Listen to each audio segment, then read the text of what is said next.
오늘은 하나님이 이처럼 세상을 사랑하사라는 제목으로 말씀을 나눕니다.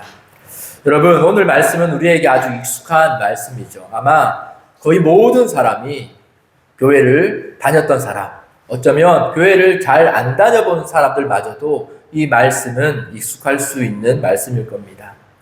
특히 이 말씀은 복음의 핵심이다라고 불리기도 합니다. 성경 전체를 이 한 구절, 요한복음 3장 16절에서 요약하고 있다라고 할 만큼 아주 복음의 핵심적인 말씀이기도 하죠. 그렇게 우리는 때로는 이 16절 말씀만을 우리는 기억하기도 하죠. 하지만 하나님은 단지 하나님은 사랑이시다라는 이 감정적인 이야기로 하나님의 사랑을 말하고 계신 것은 아닙니다.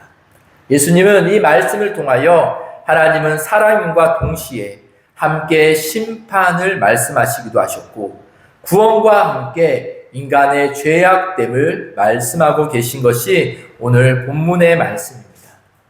우리가 지난 시간에 함께 나누었듯 이 오늘 본문은 이 니고데모라는 사람과 대화 속에 이루어진 예수님의 말씀이죠. 니고데모는 종교적으로 부족함이 없던 사람이었죠. 오히려 종교적으로 당시 사람들에게 인정받던 사람이었습니다. 그러나 그런 니고데모에게 예수님은 이렇게 말씀하셨죠. 거듭나지 아니하면 하나님의 나라를 볼 수 없다라고 말씀하셨죠. 즉 예수님은 단순히 종교 생활을 열심히 하라라고 말씀하신 것이 아니라 완전히 새롭게 되어야 한다라는 것을 니고데모와의 대화를 통해 알려주십니다. 그렇게 여러분 우리는 하나님 앞에 거듭나고자 하는 삶을 바라며 우리는 나아가야 돼요. 어쩌면 우리는 하나님 앞에 거듭났습니다. 그러나 아직 여전히 죄성 가운데 머물고 있는 우리이기에 우리는 하나님 앞에 매일매일 하나님 거듭난 자로 새로운 삶을 살길 원합니다라는 그 갈망으로 우리는 하나님께 나아가는 것이 그리스도인들의 삶의 모습이기도 합니다. 그리고 오늘 이 본문에서는 예수님은 왜 거듭남이 필요한지에 대해서 우리에게 말씀해 주십니다. 왜 인간에게 구원이 필요한지, 독생자가 왜 이 땅에 오셔야만 했는지를 오늘 말씀을 보여줍니다. 오늘 말씀을 통해 우리는 특별히 세 가지를 생각해 보고자 합니다. 첫째는 하나님은 어떤 사랑으로 우리를 사랑하시는가? 두 번째는 왜 예수 그리스도가 반드시 필요했는가? 세 번째는 빛으로 오신 예수님 앞에 우리는 어떤 반응을 하며 살아가는가에 대해서 나누어 보고자 합니다. 먼저 예수님은 하나님의 사랑에 대해서 이렇게 말씀하시죠. 우리가 16절 말씀에 하나님이 세상을 이처럼 사랑하사 독생자를 주셨으니 라고 말해요. 여기서 우리가 가장 놀라운 것은요, 바로 하나님의 사랑의 대상입니다. 여러분, 하나님이 교회를 사랑하사라고 말씀하시지 않으시고 하나님이 의인들을 사랑하사라고 말씀하시지 않으십니다. 하나님은 세상을 사랑하사라고 말해요. 여기서 말하는 세상은 단순히 하나님이 만드신 이 세상의 피조 세계를 말하는 것이 아닙니다.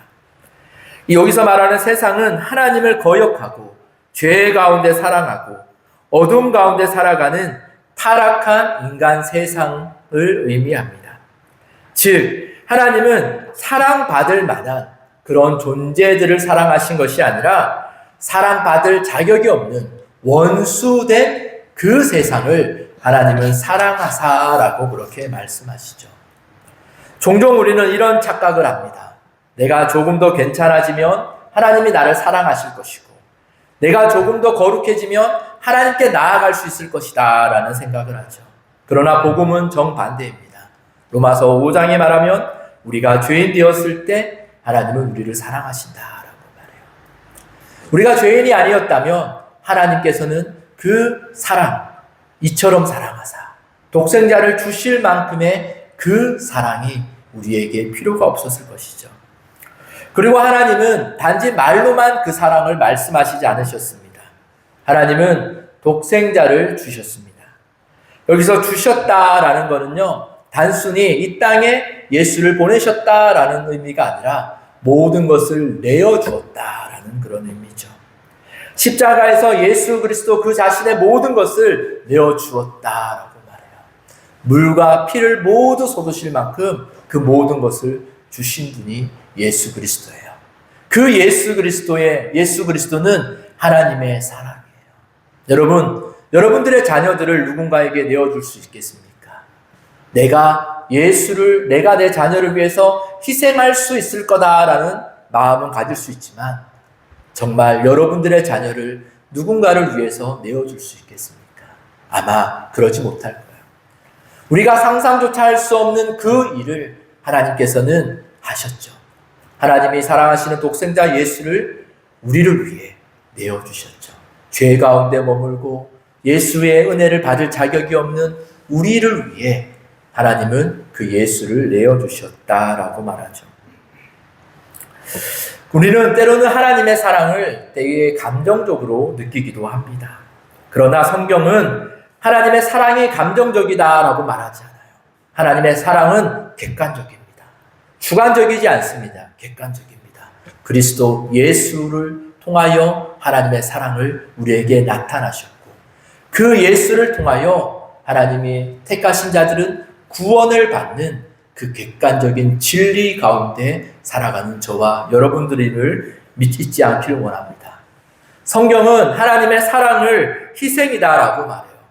그 희생이 완성된 것이 바로 십자가입니다. 십자가는 하나님이 우리를 얼마나 사랑하시는지를 보여주시는 하나님의 증거, 사랑의 증거입니다. 그렇기에 여러분, 하나님이 나를 사랑하시는가라고 의심될 때가 있다면 여러분 십자가를 바라보십시오. 그 십자가를 묵상하십시오. 그렇게 묵상하면 하나님이 나를 사랑하지 않는다라고 이야기할 수 없는 그 증거를 깨닫게 될 것입니다. 사랑하는 여러분, 그렇게 우리는 먼저 하나님의 사랑을 아는 자들이 되어야 합니다. 신앙생활은 여러분들의 의무감으로 우리의 결단으로 버티는 것이 아닙니다. 신앙생활은 하나님의 사랑, 독생자를 주신 그 사랑을 아는 데서 시작됩니다. 반대로 우리의 신앙이 메말라갈 때가 있습니다. 그 이유는 무엇이냐면 우리가 십자가를 바라보는 그 시선에서 눈을 뗄 때 우리의 신앙은 우리의 행동이 되고 우리의 행위가 되고 우리의 습관이 되고 그러다 보면 우리에게 부어주신 그 하나님의 은혜가 메말라 우리의 마음이 강팍하게 되어 하나님 없이 살고자 하는 죄의 본성이 우리 마음에 생겨나게 되는 것이죠. 그렇기에 성경은 모든 신앙의 핵심과 모든 해결과 신앙의 모든 것을 바로 십자가를 바라봄에 있다라고 말합니다. 그렇게 매일매일 십자가를 바라보는 저와 여러분들 되기를 원합니다. 이어서 예수님은 자신이 이 땅에 오신 목적을 설명하십니다. 17절에 보면 하나님이 그 아들을 세상에 보낸 것은 세상을 심판하려 하심이 아니요 그로 말미암아 세상이 구원을 받게 하려 하심이라 라고 말해요. 당시 유대인들이 기다리던 그리스도, 메시아는 어떤 존재였습니까? 그들이 기다렸던 것은 강한 왕이었습니다. 원수를 심판하고 악을 무너뜨리고 당시 자신들을 힘들게 했던 로마를 심판하는 그 메시아를 유대인들은 기대했습니다. 그런데 예수 그리스도는 어떤 모습입니까? 전혀 다르게 오셨죠. 칼을 들고 걸어오신 분이 아니라 십자가를 지고 오셨습니다. 누군가를 정죄하기 위해 오신 분이 아니라 구원하시기 위해 오셨습니다. 하나님은 죄인을 바로 멸망하고 심판하시기보다 하나님은 예수 그리스도를 통하여 먼저 구원의 길을 우리에게 주셨습니다. 이를 위해 예수께서는 이 땅에 오셨다라고 말하죠. 생각해 보십시오. 예수님께서 오신 목적이 심판에 있었다면 우리는 아마 아무도 살아남은 사람이 없을 거예요. 하나님이 즉시로 그 죄들을 심판했다면 누구도 하나님의 심판에서 구원받지 못했을 것입니다. 그런데 하나님은 오래 참으셨고 우리를 사랑하심을 인하여 독생자를 보내셨고 우리에게 예수 그리스도를 믿는 믿음을 허락하셨고 회개의 삶을 허락하셨고 복음을 들을 수 있는 그 기회도 허락해 주셨죠. 그리고 이것이 은혜다라고 성경이 말하고 지금 우리는 그 복음을 들을 수 있는 이 은혜 가운데 살아가고 있죠. 그럼에도 우리의 강박한 마음은 이렇게 하나님이 베푸신 은혜를 자각하지 못하고 하나님의 베푸신 은혜를 멸시하고 내가 원하는 은혜를 갈망하는 그런 삶으로 살아가고 있지 않습니까? 마치 유대인들이 자신들이 기대했던 메시아가 예수의 모습이 아니자 그를 배척하고 그를 밀어냈던 것처럼 하나님이 이미 우리에게 주신 은혜를 우리가 거부하고 그것을 부인하며 내가 원하는 은혜를 강구하고 있는 어쩌면 그런 유대인과 같은 그런 모습을 살아가고 있지 않습니까? 18절은 매우 중요한 사실을 우리에게 말씀해 줍니다. 그를 믿는 자는 심판을 받지 아니한 것이요 믿지 아니하는 자는 하나님의 독생자의 이름을 믿지 아니함으로 벌써 심판을 받은 것이니라 라고 말해요. 여러분, 예수님은 구원자로 오셨지만 예수님에 대한 반응은 결국 심판으로 나타난다라고 말해요. 예수님을 믿지 아니하는 자는 심판을 받은 것이다 라고 말해요. 나중에 받을 것이 아니라 이미 심판 아래 있다라고 말해요. 그것이 무슨 의미일까요? 본문은 그것이 무슨 말이냐면 인간은 이미 죄 아래 있었기 때문이에요. 예수님이 죄 없던 사람들을 심판으로 오신 것이 아니에요. 이제 예수님이 오시고 나서부터 너희가 심판을 받을 것인지 구원을 받을 것인지 이제부터 시작이다라고 말하지 않아요. 예수님이 오시기 전 모든 인류는 이미 심판 아래 놓여 있던 자들이에요. 그 심판 아래 놓여 있었으나 예수께서 오셔서 예수를 믿는 자에게 구원을 베푸신 거예요.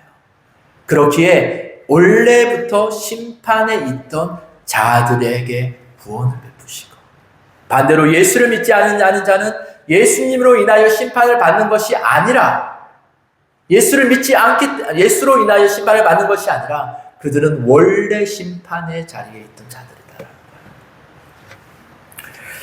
마치 이런 비유가 적당할 수도 있습니다. 물에 빠진 사람에게 구조선이 다가옵니다. 구조선이 왔다라는 것 자체가 구원을 의미하지 않아요. 구조선에 타느냐 타지 않았냐의 차이가 있죠. 노아가 노아 방주를 만들었습니다. 많은 사람이 그 노아 방주를 보았습니다.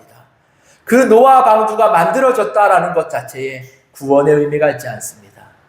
그 노아 방주에 내가 탔느냐 타지 않았냐가 바로 구원의 자리에 있죠.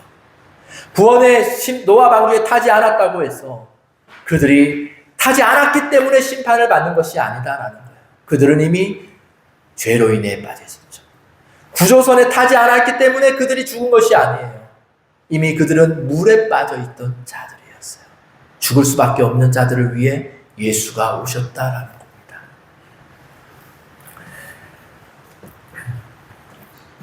누군가는 그 예수의 복음을 듣고 예수를 믿을 것이고 예수를 붙잡을 것입니다. 또 누군가는 예수를 믿지 않고 그 심판에 이르실 것입니다. 그런데 여러분, 사실 우리는 알고 있죠. 이 또한 우리의 공로와 우리의 선택에 달려있지 않은 거예요.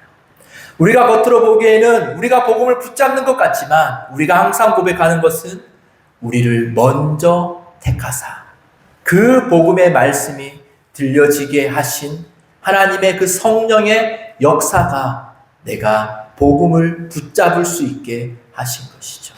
그렇기에 우리는 그 구원의 은혜조차 하나님의 은혜임을 우리는 고백해야 한다라는 거죠. 그렇게 우리가 날마다 고백하며 살아야 될 것은 내가 믿을 수 있는 마음을 주신 것. 내가 하나님의 택하신 자로 그 자격 없는 나를 택하여 주신 그 하나님의 은혜를 우리는 고백하며 감사하며 동시에 나는 하나님께 은혜 받은 자로서의 그 삶을 살아가는 것. 그것이 우리의 믿음의 삶입니다. 마지막으로 예수님은 인간의 본질적인 문제를 말씀하십니다. 19절에 보면요. 그 종죄는 이것이니 곧 빛이 세상에 왔으되 사람들이 자기 행위가 악함으로 빛보다 어둠을 더 사랑한 것이니라 라고 말해요. 여기서 예수님은 왜 사람들이 예수님을 거부하는지에 말씀해 주십니다. 단순히 예수에 대한 증거가 부족해서가 아니라 예수에 대한 지식이 부족해서도 아닙니다. 인간은 본성적으로 어둠을 사랑하기 때문에 예수를 부인한다라고 말하죠. 죄는 단순히 실수와 무지의 문제가 아닙니다. 죄는 빛보다 어둠을 좋아하는 상태의 문제입니다. 사람은 본능적으로 자신의 죄가 드러나는 것을 싫어합니다. 그래서 빛 앞에 나오는 것을 두려워합니다. 빛을 보지 못해서가 아니라 빛으로 인해 숨겨진 것이 드러나는 것이 싫기 때문에 빛을 싫어하는 거예요. 예수를 믿는 사람들, 이 세상은 예수를 싫어하죠. 왜 싫어합니까? 단지 그들이 예수를 거부하고 안 믿으면 될 텐데, 나는 예수와 상관없어 라고 말하면 될 텐데, 예수께서 말씀하시길 세상은 예수를 싫어한다라고 말해요. 예수를 거부하고 이 세상을 보십시오. 이 세상은 예수에 대한 성경의 원리들을 거부하고 그것들을 대적하는 세상으로 변해가죠. 세상의 역사는 항상 그래왔거든요. 왜 그럴까요? 그냥 무시하면 될 텐데. 왜 그러냐면 예수는 빛이기 때문이에요. 빛은 내가 원하든 원하지 않든 나에게 비춰지기 때문이에요. 그 빛이 임할 때에 내 안에 숨어진 것들이 드러나는 것이 너무나 싫기에 우리는 그 빛을 대적하고 멸시하며 그렇게 거부하는 인생을 살게 된다라는 겁니다. 어두운 방에는 먼지가 보이지 않습니다. 그런데 그 어두운 방에 빛이 임하면 어떻게 됩니까? 이 먼지가 이렇게 많았나 싶을 만큼 그 먼지들이 보이기 시작하죠. 마찬가지입니다. 예수가 빛으로 오셨는데 그 빛이 우리 안에 임하면 우리의 숨어있는 교만과 위선과 그런 죄의 본성들이 모두 드러나게 되죠. 그래서 때로는 그 모습으로 인하여 우리에게 너무나 큰 혼란이 오기도 한다라는 거죠. 그러나 그 죄가 드러나고 나를 어렵게 하고 힘들게 하는 그 마음들은 그 마음 역시 하나님의 은혜임을 고백해야 돼요. 왜? 빛이 들어왔다라는 증거입니다. 빛이 들어오지 않으면 그것들을 볼 수가 없기 때문에. 20절은 이렇게 말합니다. 악을 행하는 자마다 빛을 미워하여 빛으로 오지 아니하나니 이는 그 행위가 드러날까 하며 라고 말해요. 사람들은 죄를 사랑하면서도 동시에 평안을 사랑해요. 사람들은 세상을 붙들고 싶고 하나님도 붙들고 싶어 합니다. 그러나 빛과 어둠은 함께 할 수 없어요. 예수께 가까이 갈수록 우리의 숨은 모습들이 완전히 드러날 거예요. 말씀 앞에 설수록 우리의 교만이 드러날 거예요.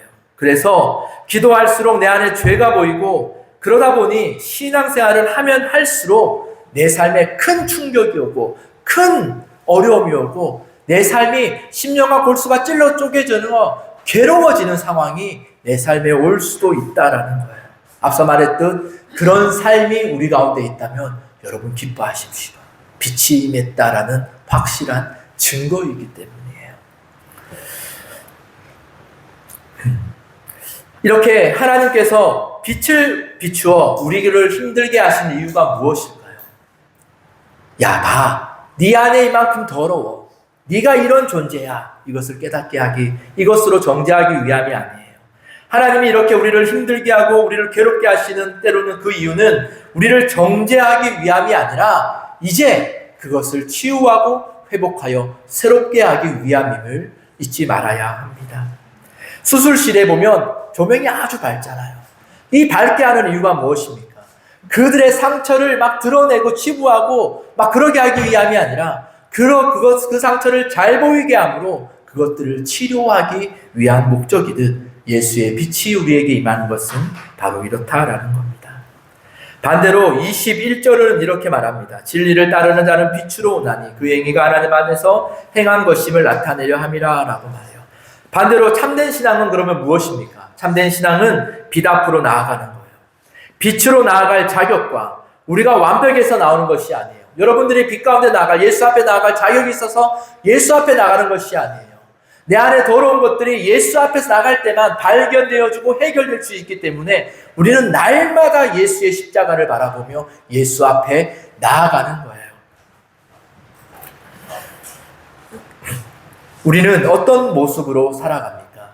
우리의 것을 하나님 앞에서 드러내기 위한 예수 앞에 나아가는 삶을 살아갑니까? 아니면 내 앞 죄가 드러나고 내 안의 것들을 포기하기 싫고 내 안의 것들을 놓기 싫은 그 마음으로 예수 앞에 나아가기를 꺼려하는 삶으로 여러분 우리는 살아가고 있습니까?